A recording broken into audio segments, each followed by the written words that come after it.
Sen Cruz. Thank you, Mr. Chairman. Welcome to the both of you. Thank you for your testimony today.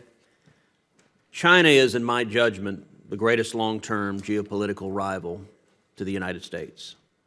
Presidents in both parties have believed for decades that America could turn China from a foe into a friend through trade and diplomacy, or that allowing China into rules-based institutions would turn China into a rules-based country. Instead, sadly, the opposite has happened. America can't sever commerce with our largest trading partner, nor should we, but we must recognize China for the threat it poses to our national security. There are three urgent matters before America and our allies. Number one, to insulate our vulnerability to Chinese espionage and interference. Number two, to deconflict our commerce from enabling the party's human rights abuses. And number three, to compete to secure our interests.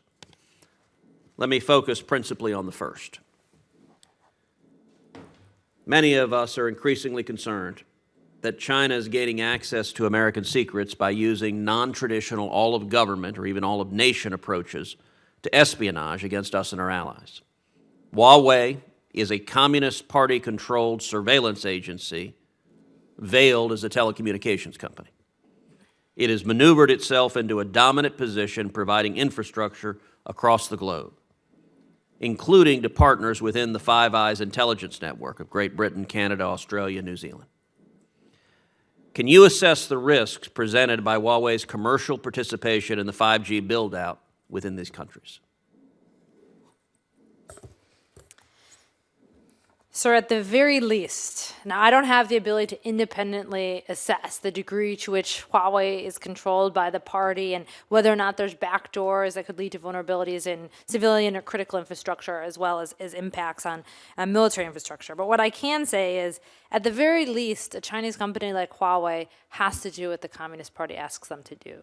Even if Huawei is 100% private, which I'm not an economist, but based on some of my studies, even private corporations have very close government ties. Even if they're 100% private, even if their leadership has no love lost for the Communist Party, in the end, if you're going to operate in China and it's critical enough for Chinese national security and core interests that the party asks you to do something, you have to do it. And so given those connections, I think, between companies in China to the government, we have to be very careful on the national security front.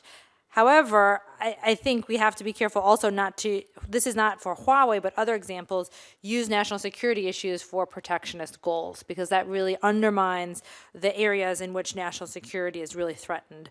And I think we need to think differently about counterintelligence. We're in a different age of an intel threat that is very different than before, right? The insider threat is no longer someone that just wants money or something like that.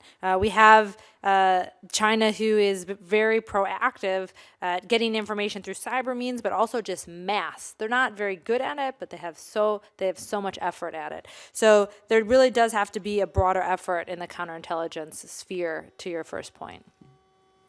We should not assume, we should plan on the assumption that for the purposes of the national security goals of the Chinese state, private companies that are technically private are not private. And as a matter of fact, they've been pretty explicit recently in increasing the presence and visibility of the Chinese Party, Communist Party committees, which are attached to every company, even private companies. And so I agree with Dr. Mastro, and we've said this in the Commission for a number of years. There are obviously differences between state-owned enterprises and private companies for certain economic purposes, but you have to assume they're all going to do the will of the state. And you mentioned 5G. This is a competition that the United States must win, and the Chinese understand this, and they are pushing very, very hard. They're going to control the standards if we're not careful, and they're going to control the devices. And if they do that, then espionage is going to be very easy for them. Right.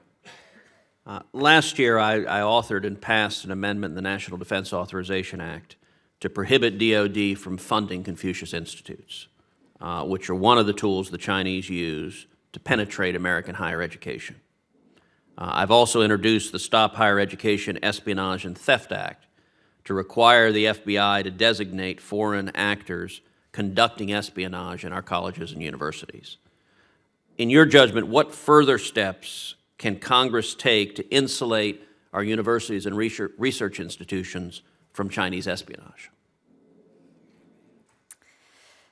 So if I don't mean to pivot, but can I add one more concern from the point of higher education? Absolutely. Which is to elevate the cases of scholars who are punished or retaliated against based on the research or their writing, or even U.S.-based companies that will censor some scholars' work overseas. I myself have just canceled a trip in 2 weeks to China because I'm concerned about my own safety. And that's the first time. I love going to China. I spend a lot of time there, but I'm concerned that that would not be a priority back at home if, in retaliation for what's happening in the Huawei situation, if China started harassing or detaining U.S. citizens. And so I think the intel aspect is very important, but we also have to recognize that individuals are being retaliated against that work in these institutions, whether it's deny them access visas or what have you. And so that also, I think, has to be a part of the national discussion. And reciprocity ought to be the theme there. I mean, for example, on the commission, we've looked for years, they'll deny, and this is a little outside higher ed, they'll deny or hold up visas to foreign reporters wanting to come into China. And of course, we're letting Chinese reporters in the United States all the time. When Senator Dorgan was on the commission, I mean, he and I used to talk about why don't we respond in kind in those kinds of situations? And why shouldn't they keep doing it from their point of view? We don't react. Thank you. Thank you, Senator Cruz. Senator Menendez. Very briefly.